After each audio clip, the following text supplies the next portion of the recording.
Ladies and gentlemen, welcome! Tonight, we have an incredible lineup for you. These warriors have trained relentlessly, pushing their limits for this very moment. Get ready for an unforgettable night of skill. Mixed martial arts has evolved so dramatically that the line between specialists and well-rounded fighters has completely disappeared. Today's card shows us exactly why, with 5 fights that redefine what it means to be elite in modern MMA. You know what's fascinating about these matchups? The way they blend technical mastery with raw athletic ability. Let's start with that Blachowicz-Guskov fight. Such a perfect example of experience versus momentum. Well, looking at Blachowicz's numbers, his striking defense and positional control are seriously underrated. The way he mixes those calf kicks with level changes, it's really designed to neutralize exactly the kind of aggressive striker Guskov is. That's exactly what makes this so intriguing. Guskov's been finishing everyone lately, but that heavy lead leg stance could be a real liability against someone with Yan's technical kicking game. Official prediction, slight lean Blachowicz, if durability and craft hold up. Huge upset power for Guskov.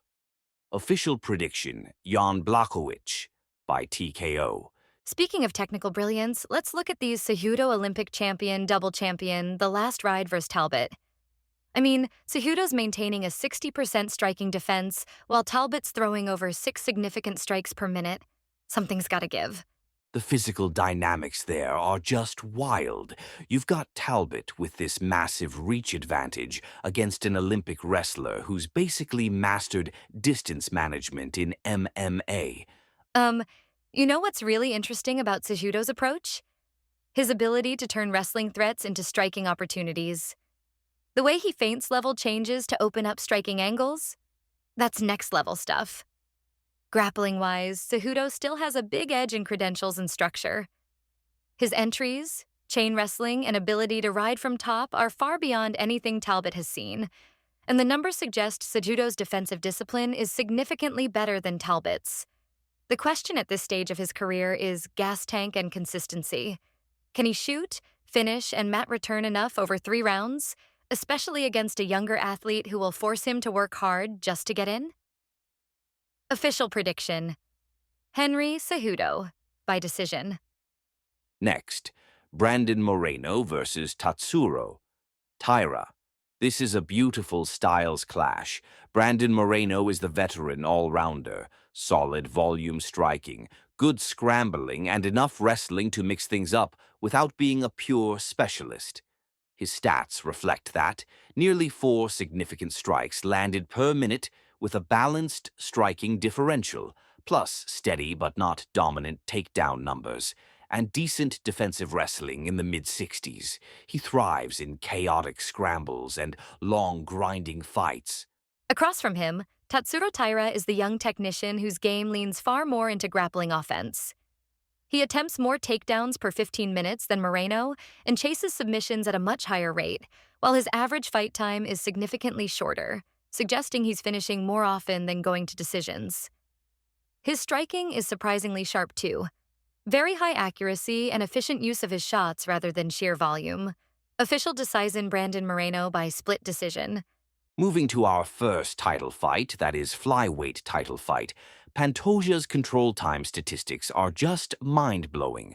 7 minutes per fight of dominant position. At flyweight, that's practically unheard of. Well, Van's recent striking accuracy has been incredible, though. Landing over 70% in his last fight shows he's not just throwing volume for the sake of it. The fascinating thing about Pantoja's game is how he creates those scrambles that lead to back control. Like, he's not just taking people down, he's specifically hunting for positions that lead to that body triangle. Official prediction, Pantoja by submission. And then there's that main event, Merab versus Yan. Merab is looking for making history with the first one, to be a 4-time bantamweight champ no one ever did. The wrestling pressure from Merab is just unprecedented in bantamweight history.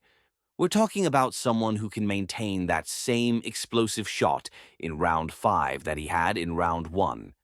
The way Yan deals with pressure is so sophisticated, though. Those stance switches and counter shots, especially that left hand, could really punish predictable entries. The ground is where this title can be decided. Merab doesn't need long control. He needs repeated entries, mat returns, and enough top time to bank rounds.